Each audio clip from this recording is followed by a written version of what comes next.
Welcome everyone to the Critical Strike Podcast, episode 17. We're happy you're here with us, and we, myself, Henrique Demore, Meg Kay, and Tyler Escara, happy to be joined by James O'Leary. You might know him as Stress. First of all, welcome. Second, how are you? Third, I pepper people with a lot of questions. The fourth of which is, tell us a little bit about yourself, us, the viewers, the listeners, for those that don't know. Hey, yeah, I'm Stress. Nice to meet you. Normally when I say I'm Stress, people say you should probably take a moment and look after yourself. No, I just picked that name years ago, and everybody just makes it really awkward when I hear people talk about it. But anyway, I'm doing good. I've been out of esports commentary for a little while, but I used to be an EU LCS caster before it was the LEC. For the last 2 and a bit years, I worked for Splice and Mad Lions with their swap, doing community management and a lot of behind-the-scenes roles. So I've kept my finger on the pulse of the LEC as it's been going. Doing great. Really happy to be here and answer some questions because I feel like I have a very unique perspective on Mad Lions. Full disclosure, I don't work for Mad Lions anymore. I left in February. Everything was great, mutual terms. I just was seeking a job in the UK to be back near family. But certainly now that finals are over, I can maybe say a little bit more than I would have been able to before, because there's a few things that I don't think are quite known to the outside that may have been a competitive advantage if I leak them away. Well, that's perfect. No, I'm glad the chains are off. That's why we got you here. Yeah, I mean, obviously it was an off season that I don't think many Mad Lions fans expected. As far as, you've got these rookies that, I felt like the only thing that could maybe break them apart was like, well, someone's going to be able to offer more money, because in young teams, whether it's in conventional sports or esports, that's just kind of what happens. You kind of get stripped for parts if a team overperforms, quote unquote. But not only did Mad Lions retool a little bit, their top jungle is arguably the best in the LEC, certainly through this season and in the playoffs they were. I don't know how much you knew about that process exactly, but I guess before we get into that, let's start with the actual best of 5. You want to talk about rookie resilience. You want to talk about the intangibles that make players who are objectively not the 5 best in Europe. That still goes to G2, but they performed like the 5 best in Europe. In the first 2 games, Rogue seemed like they had it down pat. In game 3, I'm going to call it a draft diff, but what did you see? It's so funny you say draft diff, because I think everybody looks at that game 3 and is just like, it's garbage. It's hot garbage. Everyone looks at it and they're like, what are you doing? This is the worst draft we've seen of the series. Mad at mailing it in. I think that I'm referring to the Rogue draft. I thought that was horrendous. Oh, I thought you the go, rogue draft is horrendous. Double crit marksman, and the engage wasn't there. Like how they were winning the team fights in games 1 and 2, that wasn't there in game 3. That was my kind of issue with it. Okay, I do see that. I think Rogue really honed into bot lane dominance, and I think they just assumed that Caitlyn Morgana was just going to smash through the Ezreal lane, which I mean it did. There's no two words about it. But I think Mac, the coach for Mad, has talked a little bit about how bot lane wasn't as important in that series, and I think that was such a big change in style that I think for Mad, the key was going, okay, now we don't care about bot lane at all. There had been a little bit of priority. You'd seen the Senna Tam Kench in game 2. So I think finally being well, let's just get these chains off. Let's not actually play through bot at all and just kind of sack it in the draft at least. I think that was kind of caught Rogue a bit by surprise. But those first 2 games, there's a lot in the draft. I don't think people understand how influential Orianna is as a pick for both Larssen and Humanoid in 2 very different ways. For me, watching Rogue for the last year, and I'm sorry, this is a rant on Rogue already. I'll let everybody else talk. No, go ahead. The key thing to how Rogue play, and they have done for about a year, in my mind, is Larssen is integral to determine which fights they take or avoid. And when he's doing even or is ahead in lane, he is exceptionally good at his fight choosing and where he goes to. It's why Orianna is a very, very good champion for him. He can throw the ball down and then nobody can move past. Rogue just avoid the fight and go and do something else. That, for me, has been the biggest reason why Rogue is one of the worst teams for Mad to play against. It's one of the reasons why Mad had a losing record against Rogue coming into finals, because Mad just want to fight. They're like, we'll take any fight. just let us fight. And when they can't, then Rogue just say, no, slow it down. We don't need to take that fight. So Orianna, that's why we had such high priority on it and why it was picked first in game 2. And you saw a little bit without it, the Victor's not quite so good at doing that. Still pretty good, but not as good as that Orianna. So I think that game 2 really should have been Mads. I think everybody looks at it, but unfortunately a couple of missed shockwaves here and there from Humanoid meant that they didn't get that game. But yeah, that game 3 was a big turnaround on the draft, and I think it was a really smart draft decision from Mac, which is easy to say it post game, right? It's easy for me to be like, "Yeah, it worked out great. You picked a lot of stuff." Yeah, but yeah, that's a level of adaptation, and we'll go into this a little bit later. That actually Mad aren't used to doing, and I'll touch on that a little when we go through their history a little bit later in the show. There was one thing that I saw a lot of people, like a very common sentiment on Twitter, was the concept that like the series as a whole was obviously 3-2, but each individual game also felt like a little self-contained 3-2 within the game. This was possibly one of the better series I've ever seen. It's in one Europe, of the best, like at all. It was fantastic. Best LEC playoff series we've seen so far. It's so close. Yeah, for sure, I agree. Yeah, absolutely. And I think this is what makes... I'm going to sound like a mad fanboy. And yeah, okay, they are friends of mine. Yes, I work for them. But I think you can see it in their play style. They're one of the more exciting teams to watch, much like G2 have been in the past. And it's because they're the type of team that even if they're losing, they're going to push you. They're going to do something. Yep. They're not just going to say, okay, well, we'll stand 4 people here and we'll kind of see if we can fight. They're like, no, give this objective, go take Rift Herald and a turret. Even if it's a negative trade, they're always looking to continue that pressure and continue that push. And that's what makes it exciting. Yeah. Some people want to see like hands off League of Legends, nice macro play. I want to see the team that's like active. And that's what Mad represent right now. And is one of the reasons why I think they're the best team to watch when you're looking for an exciting game, at least. Yeah, I think that, like we were saying, that like Rogue likes to play a lot more controlled. They like to control the pace of the game, which is why I like to compare these two teams as the yin and yang of the LEC in the way that, like you said, they love to fight. Like Mad loves to fight, and then Rogue loves to stay control the pace. And so it was kind of like a beautiful like coming together of two teams with very opposite kind of like play styles. And this was honestly one of the closest like series because it's so back and forth. And like you said, Mad's really good at finding ways to find other places to get like close the gold gap or find an advantage. Like if they're losing a team fighting the other side, it's like, okay, we'll take something else on the other side of the map or something like that.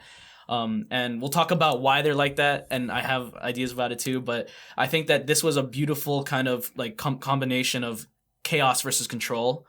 And we saw that Matt took it today. And yeah, they're so exciting to watch because they just love to keep pushing. And they know exactly when, like, they're really good at knowing kind of the limits. Obviously, sometimes it goes too far. Sometimes limits have to be tested. But... Yeah, exactly. Yeah. That's why they give you 5 games. That's the whole point. If it was best of one, exactly. Yeah, but otherwise than that, like, I think that they are really good at knowing their own personal limits as a player and their limits as, on the champion. And then they're able to say, we can still take this. Even though they're, like, behind, it's like, we can grab this right now, and then they grab a pick, and that's how they stay in the game. It's like they know the limits of what they have and how to deal with it. And I think so. I know we're going to talk a little bit about the Wukong and how that came in. That ties into Game 3. I was listening to an interview with Mac a couple of days ago, post-finals actually, and the key thing is they have the confidence in knowing what they have to do to win a game. And by that I mean Armut picks himself lane matchups that are horrendous, like almost unwinnable. Like Mac is even saying that Armut's telling him it's unplayable in lane. But Wukong into Caitlyn's getting smashed. Like every single team fight, the same thing. Like after that it was Varus. Like Mad played Senna Wukong into Varus for 3 months last year because everybody was picking Varus in the bot lane, and it's not so viable in the bottom lane. But Wukong, if he gets there in the back of a fight, I mean, Hansama's having a bad day every single team fight, and they know that as long as they're keeping Larson a little bit neutralized, all they need is 1 or 2 team fights in the late game, which that's when Rogue are less good at avoiding team fights, because you have to. You get forced into situations where you have to check, you have to move forward, and like Armut's there saying, yeah, just give me Wukong, I'll run into the back line and get it.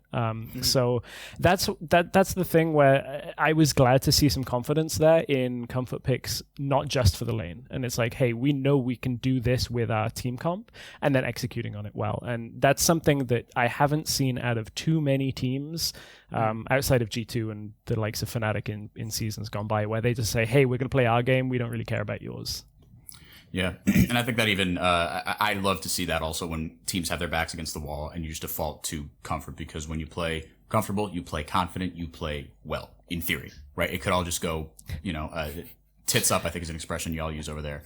But but it didn't. And like to your point, like they were the ones forcing those. Like I remember, I think there was one play, if I remember correctly, it was in the bot lane. It was after Rogue had gotten that Baron, and it was kind of the all or nothing. It was like 22, 23 minutes in that bot lane. That's where it flipped, and like Armut was like, he sent his clone out with the ult, and it was so like the amount of space he covered with one champion was unbelievable. It was like a Rakan ulti, right? He just like went and just got everybody. You just shoot the monkey out the cannon into the enemy backline. Actually. Yeah, no, it was like something out of like a Simpsons sketch or something. Like you just, it was wild. But then like, yeah, so like, but then he played that in game 4 as well. And like you said, it was just like pressure.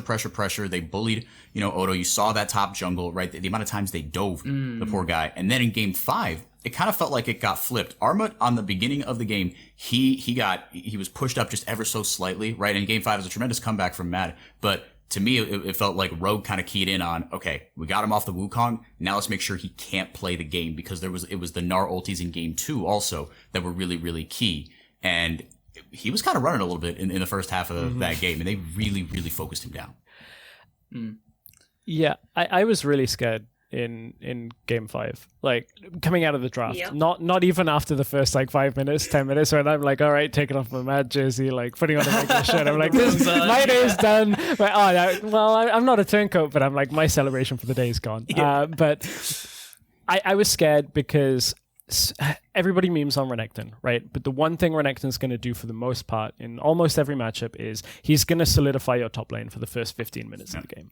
There's not a whole lot of room to play against him. And if he wants to make a play in the bot lane, the first 15 minutes of the game are his. He can dive down under towers. Whereas you compare that to game 3 and game 4 from Mad, it was Mad that were actually causing a lot of the proactive plays in the early game post level 6 and actually making the dives happen. So I was really worried that they were going for this play style which was more late game 1 and 2, where they have to play further back and have to play for later game team fights. But I think they were gifted a little bit by the Senna pick. And the reason I say that is, even with Tahm Kench next to Senna needs a lot of space. Senna needs a lot of time to deal damage, and she normally gets it. Normally there's no problem there, but that one fight where Kazi just dives all the way in, knows he's useless in the team fight, and all he has to do is buy time for Humanoid to win, and just trades himself 1-for-1. And in that moment, the fight and the game is just over. It's twisted back around, and there's no real space. Like the summoners, I believe, were blown in that fight or weren't available for a subsequent one. And I was so terrified that they were never going to get that opportunity. But yeah, they caught one fight in the late game, and that's how it goes when you're playing. A team like Rogue, who are used to playing it, also know that it comes with the downside of, if you let a game go that late, it's a coin flip every single time. And normally they're very good at it. This time around, that Kai'Sa just found the mark, and after that, the game was pretty much done. Yeah, because even in the games that Rogue ended up losing, their early dragon control was still unbelievable, right? But it's to your point. If they say, okay, look, the game might get to that point, but we're going to build ourselves an early, like enough of a cushion to where the coin flips 70-30, 60-40, right? I was really impressed, right? As I was kind of watching it back, and I was like, wait, yeah, they stomped the dragon control every single time, right? The first 3 were like, I think almost every game all went towards, and maybe in game 5 start off 1-1, but either way.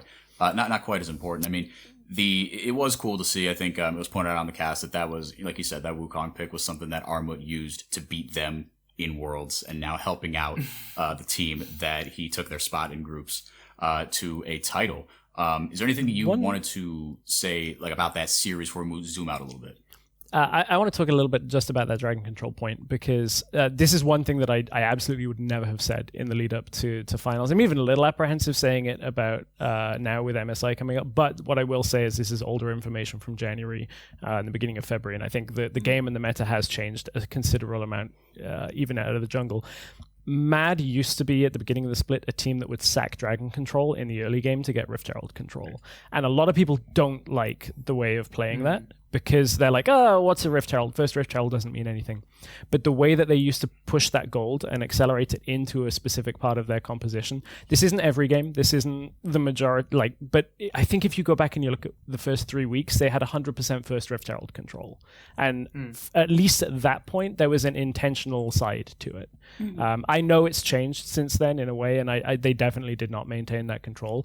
But that period of time, I would guess, made them feel very comfortable playing into teams that have had dragon control early, which sounds like a really abstract point, but there are teams like Origin last year, okay, maybe not the best example, but they would all in on giving away dragons, I think it was, if I remember rightly, and just never touch a dragon until like Dragonfall, which every other team was basically better than them, and would come back and bite them, and it was a bit of an oopsie. But it used to be an intentional choice by Mad, at least, to not, or to at least over prioritize Rift Herald compared to Dragon. I would be interested to see if it's still the case. I spoke briefly to Mac at the start of the season. I cannot for the life of me remember which week it was in, but that was something that he mentioned as well, the idea of like the changes that Mad made in the off-season were to promote a flexibility. Like, they needed to have the opportunity to carry in every single role. And I think the fact that we've seen this shift from purely Rift Herald focus at the start, where you can kind of put those ganks and that gold maybe towards Armut and then have him be someone that carries, or put the gold onto Aluya and have Aluya carry, or you can take the Rift Herald mid and you can get an early advantage for Humanoid, or you can still go bot lane. We see them move towards a little bit more dragon focus later in the season, and you can start reprioritizing your bot lane in the way you did last year. And I think that's one of the... I think Mad has been one of the teams where the benefits of the off-season have been most obvious to see through playstyle, because they've just got so much more flexibility in where their carries can come from now. And I think, as Mac explained, that was the kind of the intention of the off-season changes, and I think that's been incredibly successful. Yeah, I think so too. Yeah, no, go ahead. No, I was just going to disagree and let you set up, because I think that's where we're going next. Yeah, so I mean, so let's take. I mean, I'll let you take it kind of however you want, but I'll start it off by this. This is like it's. What am I trying to say here? This form at the end of the split of Mad Lions, right? Like that you can carry through all three lanes. I mean, when you say can carry through all three lanes, what I think of is IG 2018, right? Rookie, the Shy Jackie Love, the three-headed monster, right? Either one of those guys could just solo win you the game. But that was not the case for Mad Lions at the start of the split. You had guys who were a little more established, Karzi and Humanoid. They got off to, we'll say, slow starts. And I think to me it was surprising because it was the top and jungle that were swapped out. So you thought, if anything, that was going to be in this super tight-knit group of guys. That was going to be the part of the team that struggled to come out the blocks. What did you see from that? Yeah, I can explain that pretty with a decent degree of certainty, partly because I've heard it from the coaches directly, and also just from anecdotally knowing the players. The performance of Kazi and Humanoid has improved with the amount they've had with. What am I trying to say? Their performance has improved the less they are responsible for the macro decisions of the team. Humanoid is an incredibly good late game, and I know people say somebody's a good shot caller. Humanoid is very good at reading late game situations and how to play the late game.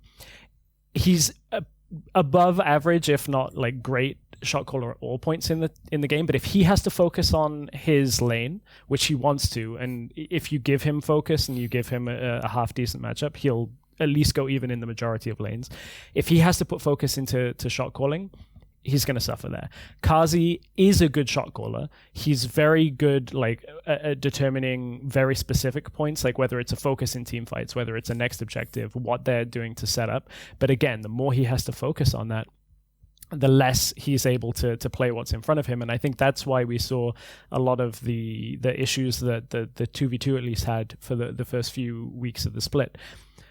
Elyoya's had a few interviews even on the LEC saying he got to a point where he was just like, well, screw it, I need to just like make decisions and keep moving forward. And it was that he got in playoffs. He also just kind of grew that throughout the split as well. He's the biggest surprise, I think, out of every player that's joined the LEC, probably in the last year and a half, outside of maybe Kaiser and there's a few others. Like I think Trimby deserves a lot of respect for his performance as well.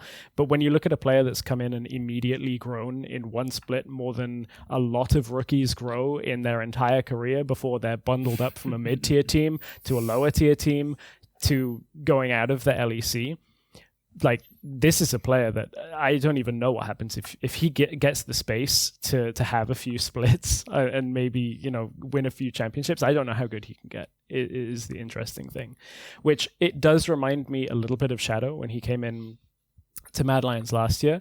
I think the difference with Elyoya is Shadow's a really nice guy, a good friend of mine. I saw more growth in Elyoya, I think, than I saw in Shadow the entire year in Elyoya's first split. And I think a lot of that comes from just his ability to read the game very well. Like, look at how Inspired played against Jankos in day 1 of finals weekend, and then look at Inspired on day 2. Looks like a different player. Not that he played badly on day 2 at all, but day 1 he was just crushing through Jankos like nobody we've ever seen. And then day 2 it looks more like an even matchup, if not Elyoya favored in a bunch of the games. So yeah, the way that Elyoya has taken control and Armut, you put him on stage, he's an experienced player. That's where he really came to life. Is like those two things allowed them to have a lot of control over the top side of the map. And I think that the ability to be on stage is the biggest change to Armut's play style. They call him the stage beast when the team are just hanging out and it's true. He's a very confident player on stage. You saw it in Worlds last year. That's why part of why Matt hired him is that performance at Worlds, like sending them, like him waving at them as Matt leave the World stage. They're like, oh, maybe that guy's the guy we want. I think that's so important. It is mad to me, unintentional pun, you can have that one for free. No, the confidence of this team, like to go 2-0 down in a series and then just turn it like it's nothing is like, if I am not an LEC caliber player, I will never be playing in the LEC. However, if that had been me in the situation of like I'm 2-0 down against the team that so many people have been like predicting, have been saying like, oh, they're one of the best teams the LEC has ever produced, I would have just like snapped my keyboard across my leg and walked off stage. I would not have been able to handle that kind of pressure. When Armut looked at the camera and went, I'm like, oh, this guy's on. Yo. No reaction in his face, just like he knew already. He knew. Like these guys are so like, I love the confidence, and I just love that kind of mentality. Like you can see it like it's coming off of them like an aura almost, right? Like usually you get these guys that are very like calm, collected, professional, but then you got these like Arma just staring at the camera for 2 minutes straight. You got like, you know what I'm saying? Like I think even from last year, like Mad Lions, to me at least, became like almost like the boys of the LEC, where they're all like this, like a beloved team almost, right? And they continue that not just with their play, which has been incredible, but also their personalities. They let it shine a lot, and like I think that's one of the biggest reasons why too is that these guys, they are like the quintessential example of like adaptation. Like throughout the entire season and through the playoffs, they showed a level of just growth that, like you said, like if it's a new team, they replace some key like positions like jungle and top, right? And to be able to like, it's a perfect arc of just like starting in the beginning, you're struggling a little bit, you're still trying to feel the waters out, into finding your groove, and then hitting that finals and then just smurfing it because you've gone through all of that, but in a split. Yeah. It's not even a whole year. It's not like we're talking in summer split. Like, this is the spring where they went through this incredible growth. And I don't know. Like, the sky's the limit for this roster, honestly. Yeah, and there was a lot of flack with dropping a Rome, dropping Shadow, because people looked at Shadow and they were like, wow, this guy, he just had one bad tournament and you're dropping him. And I think you touched on it a little bit already about Mac in the way that he talked about the intention for the team. Like, the organization of Overactive Media, who are the parent company of Mad Lions, want a championship caliber team. They have one now. I'll be honest, I didn't expect saying it like the first split really after the player changes, but the whole intention is get a team that can compete against everybody in the region and then go to Worlds and do better again. They've always said that since the beginning, even when there was Splice. And Splice was close. There were still a few things that weren't quite there, but there's so much faith in Humanoid because I've never seen a player with, you know what, some days it seems like an ego, some days it seems like arrogance, some days it seems like ignorance to what's going on around him.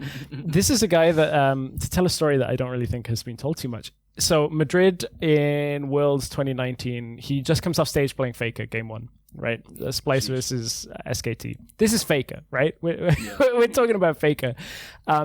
He comes off stage and is just like, I mean, he's good, but No.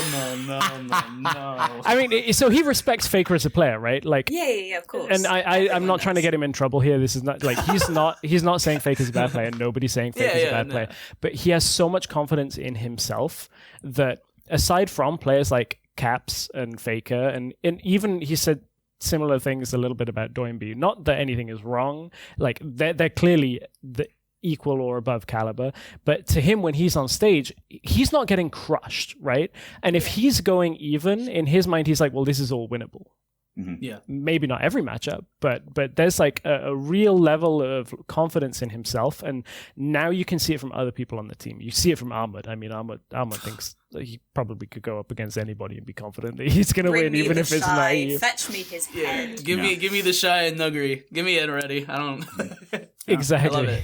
But I think that's important, though. Like, that it's not ego. It is, if you're going to be playing at the highest level, you have to believe you can beat these players, because what's the point of playing otherwise? Dude, respect all and fear none. That's the big thing. Like, you can't go into matchups frightened. You can't be thinking, oh god, what am I going to do? Oh, it's Faker. He's going to, like, activate his jutsu on stage, and I'm just going to, like, my hands will seize up and I can't play. You have to have, and that makes me... Hearing that makes me so excited to see this Mad internationally, because like that kind of self-belief and that like, yeah, I can do fine. This is a good matchup. Yeah. This is pretty even. That is so important for playing internationally. Right. He studies them, but there's no fear. That I think is the biggest thing. There's respect, there's like studying, but there's no fear that when he steps on stage. He's like, I believe in myself. That's probably just in case anybody's gonna like clip out a bit about Faker and like upload it. That's probably a bit why. I mean, that there is no fear is because it seems like there is this meticulous preparation. It's like, look, I know what's in my control. I've done everything I can, and then if you can compartmentalize that, because one they say I've done everything I can, but you still get stressed about the stuff outside of your control. If you say, okay, no, I've done everything I can compartmentalize, I'm good. I'm gonna play my game. And yeah, I mean, and like you were saying, it seemed like you said, when you were telling that story, it's no. They are what they are, but I know where I am too. I've got an accurate read on them. I don't have this just lofty, like starstruck, unrealistic, like just self-mental boom view of them, right? It's like, oh no, it's Faker. It's, the God. It's like, no, he is who he is. He's unbelievable. But I know myself as well, and I know how I slot in and how I compare, so I know what I need to do. Isn't that something that that's like what Med said, like that's a big issue at international events is you get starstruck. Like you look at across the rift, and that's why people's like just turn the names off, because if you see at like T1 Faker or like Down One Showmaker, it's like, oh my gosh, like the names already are kind of like that's an unkillable it's like demon anything king. they do is just like you're like, oh well, they know something that I don't. If they do something like if they misplay slay, you're just like, wait, what do I like even like on like the dive, like I think Kobe or like Isaiah was talking about, like it's like, how do you know if like, if you're playing like Flex or someone, how do you know if someone's bad? And it's like, if I screw up and they don't punish, or like if I go into trade and they don't like trade back, right? It's just that they can feel the self-confidence. They're like, this one's over. Yeah. I get that. I think that can even work domestically too. Like another little behind the scenes tidbit. G2 before every game, at least up until this season, I don't know before. G2 would just like spam in chat before game and like just joke around and shit talk, and like it puts some players off. Some players get really nervous by it, and it's just a common tactic. However, Matt have Kazi, so you can't troll Kazi. He will out troll just about everybody. Yeah. So I was born in he's it, given it molded back. by it. There's Actually. a really good screen grab. I think it was it's from last year. I think it was when Alfari was on Origin. And it's just, he enters game, the split second, G2 Yankos, G2 Wonder, G2 Pucks, all muted, just the second he gets into game. Hey, I mean, if it works, you do it. Like, what? It's great. So let's talk about, speaking about internationally, this team is going to MSI, and and there is a discussion of, wow, yeah, that's cool that, that Mad Lions are going to MSI. That's wonderful. LEC is going to get a shot on the stage, but international experience does matter. We've seen that time and time again. But this team plays with no fear. That's also something that we have seen time and time again. Do we think that will extend? So kind of, in the immediate future, what do we think about their chances at MSI? Because there are a lot of people that would say, and I think it's completely fair, is that, look, even though Mad Lions deserve the title this split, as far as if you want a good European showing at MSI, send G2. They will do better internationally. There's a school of thought there, and I completely get it, and there's a lot of merit to it. What do we think about MSI? They've got a really Mad Lions at MSI, excuse me. They've got a really nice group. I think it'll be them and Brazil that get out of that one personally. James, I'm Brazilian, so I've got my CB LOL bias. I think BRTT and Draven are going to show up big again in that series, but. Do we think that they can go toe-to-toe? Do you think that Armut Nuguri isn't as one-sided as we think? Honestly, I always think of when like European teams go to like an international event, I think of that, I think it's Yamato, that saying of like, play your own game, don't copy it. And if Mad can put aside the thoughts of we're facing against Damwon and we're facing against, maybe like the best in the world, especially if you get past, the group stage and you go into the Rumble stage, right? And then you're just facing everybody, every single best team, right? I think if they can stick to their strengths, like you said before, where it's like, I know what I am and we know what we are, right? And you don't play into like the other teams and their plans, you just do what you know that is like you're the best at. I think they got a chance. These guys are really, really good. Obviously it's gonna be hard because you've got some of the best ever, but that's all international events. All international events are hard. You're gonna have to play these teams one way or another. So, hey, yeah, I think anybody that's expecting Mad to win are putting a lot of pressure on a young team who some of which have played literally 0 international games, and the ones that have played some have played a few and lost and went home from Worlds quite quick, other than Armut. And I say that with no disrespect. The only player on Mad that I'm confident on a World stage is Humanoid, maybe followed by Kaiser, because Kaiser is less affected by pressure as well. However, I think this is the best thing that could happen for the region. Regardless of who won the finals, the fact that it was Mad and Rogue, one of them going to MSI, is the best thing that can happen to the region, because right now EU is not where EU was a few years ago, and that's okay. That's not a problem. We've cycled in a lot of young talent that has a lot of room to grow, but we're in a growing period. We're in a growth stage where we need players to get that experience. So for a player like Elyoya to be able now, like 3 months into his official professional career, to be able to go to MSI and play against literally the top team around the world from every single region and probably get smashed in some of the tougher matches. You need to go through that. Yep. Yeah, I mean, even hell, I would be chomping at the bit to have a game against a team like Cloud9 now, where you go against like Sven, you go against Perks, you go against these players who have been around for so long and have done so much. The same with like the teams from the LPL and LCK. That, as you said, there's these tough matchups. But I considering it's MSI, and no offense to Riot, it's great to have the competition, but MSI doesn't really mean much in the grand scheme of things.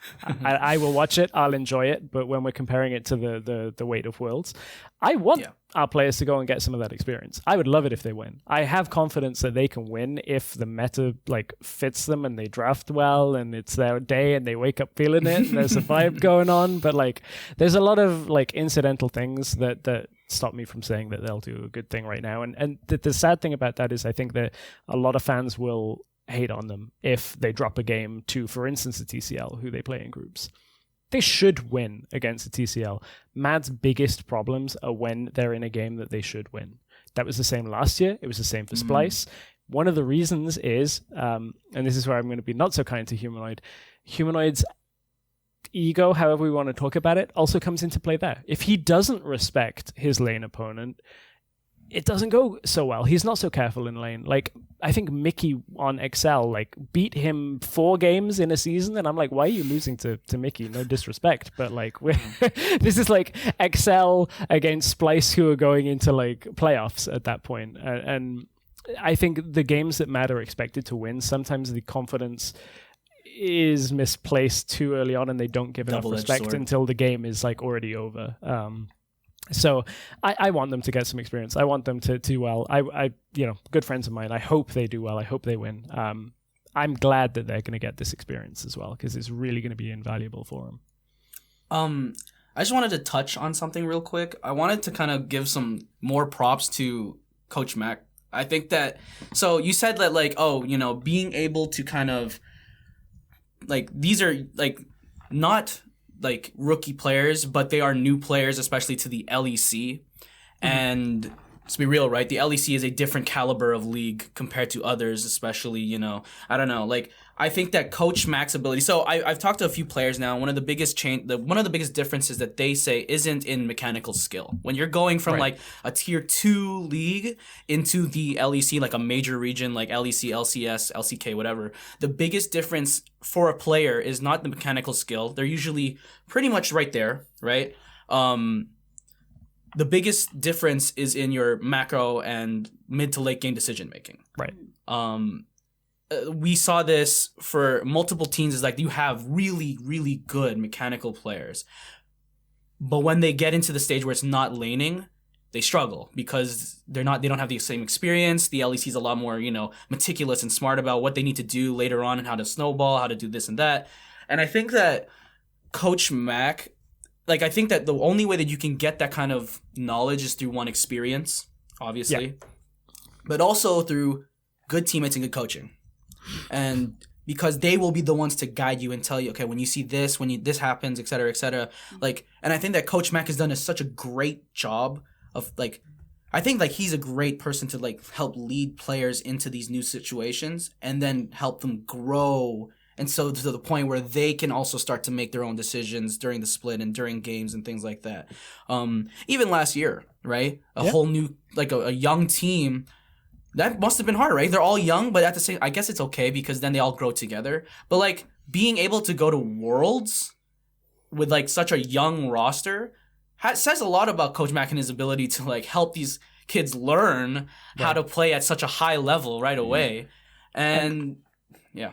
To that degree, I think Mac's best strength, and I think he would even say the same, Mac's best strength is not necessarily an absolute top level understanding of the game beyond anybody else and any other coach that works in professional League of Legends. He surrounds himself with people who are great at what they do. He's great at what he does. That's how you make your job easier. Make the people who work for you make you look so good. He's an excellent motivator. He's great at coaching you to be the best you that you can be. And then he surrounds himself, not only does he have a good knowledge and a good draft understanding and above average everything that you really need to be a coach, he then brings on Cass, who's a former Challenger Series player who he knows is still playing in Challenger, duos with Kazi sometimes, like that kind of thing, like still has this level of understanding of the game to the highest degree. He brings in Pad, who's a coach that was working, I think it was for Tricked in ERLs, and he could see that when he delves into Pad's knowledge bank and can really like isolate what Pad's good at, he brings that out as well. They have an online analyst, Aggie, who does a lot of like data analytics for them, and he's exceptionally good at like bringing the best out of everybody around him, and that's why that coaching staff works so well. Like, I love spending time with Mac because Mac makes me feel good about being me. Like, so if that's the case for like me, and I was there as a community manager, I'm like, as a player, I know he takes time to work with each of the players on mentality and wellness and health, and these sound like things that you know, some people will say, oh, what does that matter about League of Legends? All you need to know is your lane matchups. Well, one of the things he brings out well, having worked with him for 3 years, is that great shot calling in the late game that I'm talking about that Humanoid has. He has a very intuitive understanding of what needs to happen next. Kaiser has a very good understanding of a lot of the ways that support is supposed to interact. Elyoya knows his jungle timings now, knows his pathing, knows the best way to get things out of the jungle role. And he's pairing all of these best bits, all of these things that he's like nurturing and bringing out. And that is why I think Mad Lions raised the trophy, not because individually their players are the best, but because right now they are the only team that's working to that level in the LEC. Rogue are close. I think they do have a little bit of mid and late game decision making in an even game that can go either way. G2 used to be really good at this. The playoffs was not a good look for G2. Reckless is okay. We're going off on a tangent now. If I go down here, Reckless as an addition was a great world class player, but Reckless typically is a very gold and resource heavy like soak. Doesn't necessarily mean he's always the carry in the game, but you look at his farm numbers for the majority and he's the one that's getting a lot of the farm. A lot of the emphasis goes on to what Reckless is doing or not doing in a game. Like if he's playing Karma, he's not carrying. So the emphasis is on Reckless not carrying, and then they need a secondary carry. And the G2 just haven't figured out how to make that work when Caps needs to carry, when Reckless isn't carrying. We've seen the memes about Wonder playing WoW, and it's not that he's bad. Wonder's still Wonder. I still get scared every time we like have a player play against Wonder because he normally smashes them. And Mickey just looked off form as well. And Yankos was fighting against two junglers that are about his even, or if not better currently. And G2 used to be such a solid team that if there was one person having a bad day, you had 4 people having a world-class day, and well, you're not going to beat that. They weren't so good. Rogue couldn't fight, and that's why I think Mad were the better team across the weekend. And it's just from putting together the best positive aspects of a team. And you're right, like the coaching staff deserve a lot of praise for that. And I think that's something interesting as well, kind of on the G2 point. I think G2 this season have proven that League, it is just a team game. You can't just have the best pound-for-pound player in every single role and win. Because Mickey did an interview with Lara, our colleague, and in it he talked about the issues that they've had building synergy in the bot lane, and that a big part of that was that they've removed duo Q from Master Plus. And also the fact that Reckless and Mickey, go and watch that interview because it was very, very good and very insightful. But yes. Reckless and Mickey have quite different schedules. So finding time that they can play together that's not in scrims is challenging. And then I think the point that you mentioned about Mac, where he really fosters these players' abilities to interact with each other and kind of capitalize on their unique strength to create this perfect whole, kind of like a Voltron style way of building a team. I think this Mad has proven just how important teamwork is in League and just how much good team cohesion can make up for any possible individual deficits in like individual laning power. Yeah, no, because I think like what I think that's like the other side of the coin of what Tyler was saying about, you know, if the skill, you know, the skill might be there individually, right? Or if it's not, it's like you lose games more often than not. It's just like on, call it experience, call it late game macro, whatever. But experience is yes, playing the game, but also experience playing together, because in the late game you have to play together, and that is when, you know, that's when it all can hit the fan. And so I think you hit the nail right on the head. No, absolutely. Looking forward then, as we start to wrap up, for Mad Lions, James, you were talking a little bit about the state of the league. What does this resurgence, do you think, mean? I'm not even talking like, oh, is the G2 Fnatic era over? Because that feels like, one, it's a point that's been beat to death. 2, that even doesn't, I don't know. I mean, with you on the show and having your perspective, you know, you're someone that's a lot more plugged into the LEC than, I mean, for sure I am.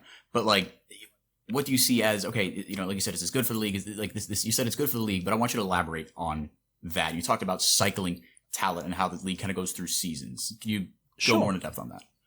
Sure. So like we went through the glory days of G2 where they were 3 games away from winning World Finals, and everyone was just like, Jesus, this G2 is the best Western team that everybody's ever seen. And a lot of that came from the final crop of Challenger Series players, like the Perks era that I had the pleasure of casting, like 2015-16, getting the experience to be a world-class team. And that kind of ended in 2019. 2020, we hit the EU Masters first crop of players. You have your upsets. Upset was already around a little bit before that anyway, so perhaps I'm including him in at the wrong time. But, you had that first crop of rookies, which included the likes of Humanoid and that, start really getting their footing. And it's only now that really they're becoming veteran players. There's this weird intermediate stage after you've been a rookie and everybody suddenly calls you a veteran as soon as you've played game day 1 of Split 2 in your career. And it's like, no, they're not veterans. I just played a year, buddy. Like, I don't.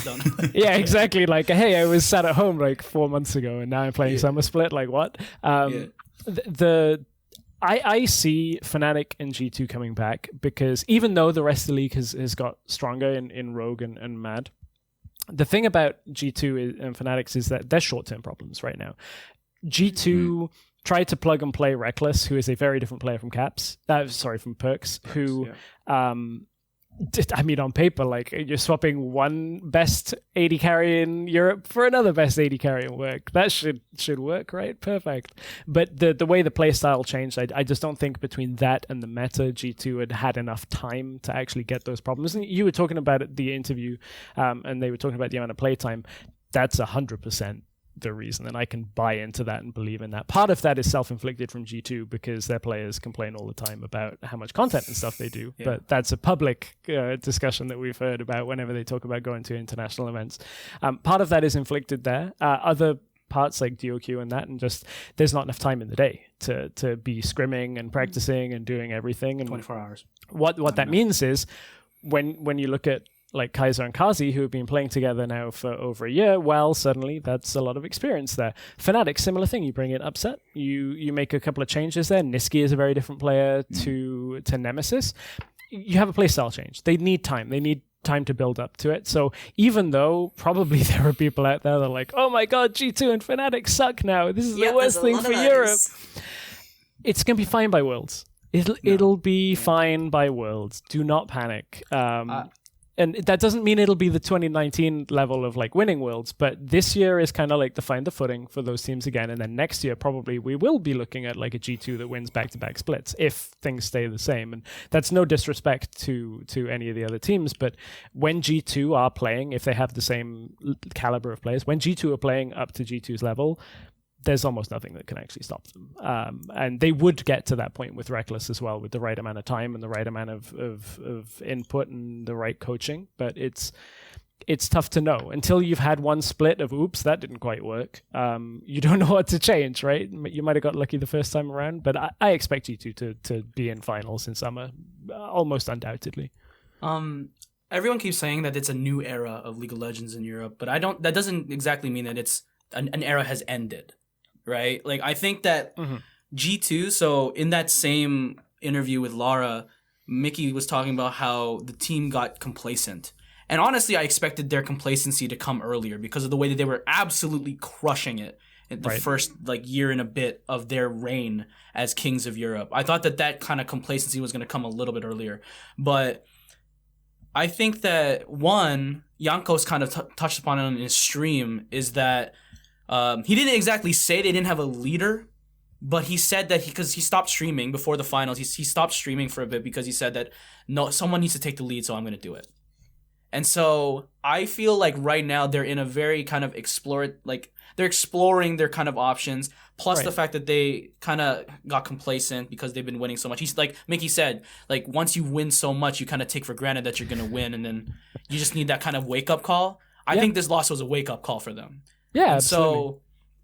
So once they're able to kind of figure out kind of, I don't know, the hierarchy or whatever kind of like leadership kind of style they want for that team, and then now that they're playing seriously because they're not complacent and because they're taking it seriously, I think that we're going to see is going to be a really, really fun race in summer. Fnatic, We'll have to see. There's a lot of stuff that is like I'm not sure about. It's probably in background because on paper they have a lot of talent, obviously, right? And like you said, they need to get used to playing with these new players. Reckless was the face of the franchise for years. You're gonna need to take time. Like he's been playing with Hilly for so long, right?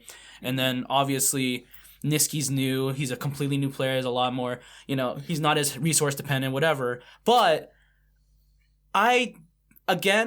I'm really excited, especially for the LEC in summer, because I feel like now it's kind of showing how much depth this league has. Like, not only are we going to have Rogue and Mad still there, they've shown that they have the caliber of players and coaching and just overall can do as a team, but then you're going to also have these like G2, who's going to probably be on form for summer, and then Fnatic, who we'll see about them, but like, and it's not even that either. Like SK wasn't a pushover. Schalke looked pretty decent. It's like all these teams that have like kind of elevated their game is just gonna produce an even better team for Worlds. Europe's future is like, so bright right now. It's super bright, and like whichever teams that region like that Europe sends is gonna be like I feel like we're building up to like another golden age for Europe in the way that we have so many really good teams that will help train the world's representatives for like a better international showing, it's a possibility. Yeah, I think the one thing though that I don't necessarily see so much from Europe as a whole is like, I think we have very few well-rounded teams. I think G2 could get there. Sure.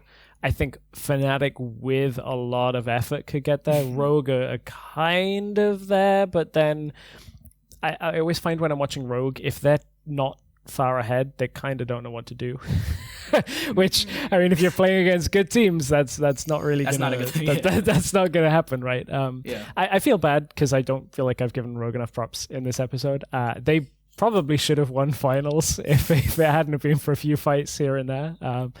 But I think it's important what you said about like upcoming with Worlds, and that Europe can do well and probably will do well, but everybody that thinks the sky is falling is probably going to feel the same for the next month after MSI. So hold on to your hats on that one, because it could be a bumpy ride for the next little bit before we get to summer split. I just want to pick you up on something you said quickly. We feel like we haven't given Rogue enough credit in this episode, and obviously this is a Mad Lions focus episode and they have just won the LEC, so like that's what we're going to be talking about. But I also think it is important to give Rogue credit where it's due. I don't think history will look back kindly on Rogue from this split, just because that's kind of what happens if you lose, and I think that's an incredible disservice, because this team are really, really good. They play in a way that, like, I think their loss looked worse because it looked like they had it so in the bag. Their style is so kind of dominantly steamrollering that when someone is able to kind of take an inch back from them and then suddenly take a mile, you're like, how the hell did that happen? Because you kind of see it coming out of nowhere. But I think they made pretty much universal upgrades. I think Trimby is, with a little bit of polish, he is going to be something really, really special. I think Odo Amne has proven over I can't even remember how many years he's been competing in the LEC, that he is absolutely a force to be reckoned with. Like, he is incredible. I think Larson is one of the most exciting talents that Europe's ever produced. I think Inspired is also possibly... I think him and Alioy are probably tied for the best jungler in Europe right now, and possibly even the best jungler in the West, because I would be very curious to see who in NA could challenge either of them. Blabber is the only one that comes to mind. Yeah, he's the only one who even comes close. And I think that Hans Samat has just always been insanely consistent and really good. And I think, like, I don't know, I'm so excited for where Europe's going. Why are you laughing at me? I made a face. Hank's got the if I speak I am in big trouble, so I will not speak. I made a face. No, that's we're talking about junglers. That's for next episode. I stand by my episode. Oh, the NA slander. Okay.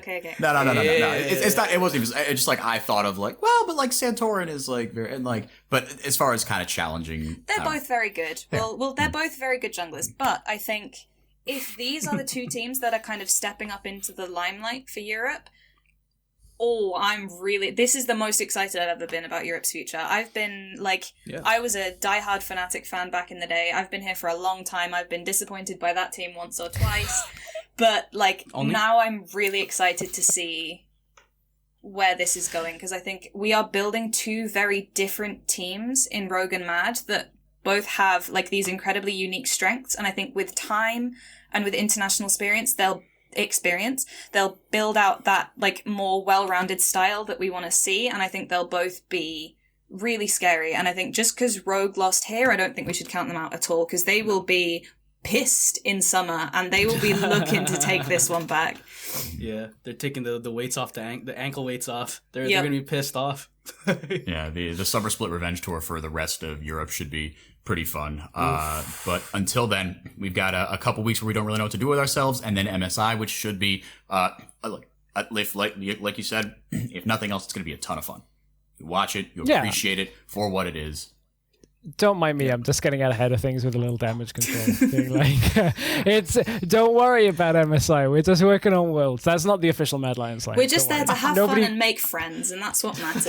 As everyone has fun, then we all win. Nobody quote anything from this as official Mad Lions propaganda. Yeah, no clips. I don't work for them. Haven't worked for them for a while, so this is just my personal opinion on everything. Yeah, but we do appreciate really having you on. I mean, even from the time you worked there, from your time since then, your insight. I mean, I really I say thank you for being here. We appreciate the insight to every guest, but I mean, a great episode. Really appreciate having you on there. Yeah, thank you so much for being here. Good episode today.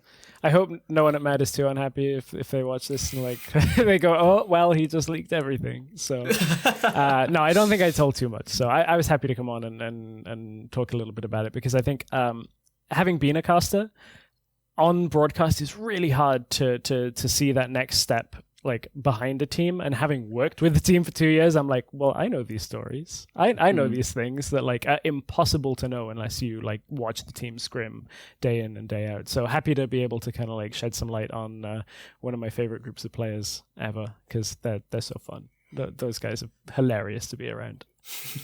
Well, they're going to be representing Europe at MSI. We'll talk about North America another time, but this was more than enough. Just a great discussion on what really felt like, if not maybe a turning point 5 years from now, but if nothing else, just an incredibly fun split. And I'm glad we got to dissect it and take it for all it was worth.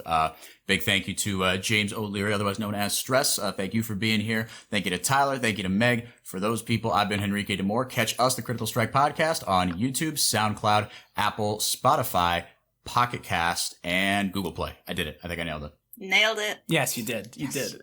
All right. Let's go. And with that, that's where we're going to end it. Thank y'all for being here, and we will see you next week.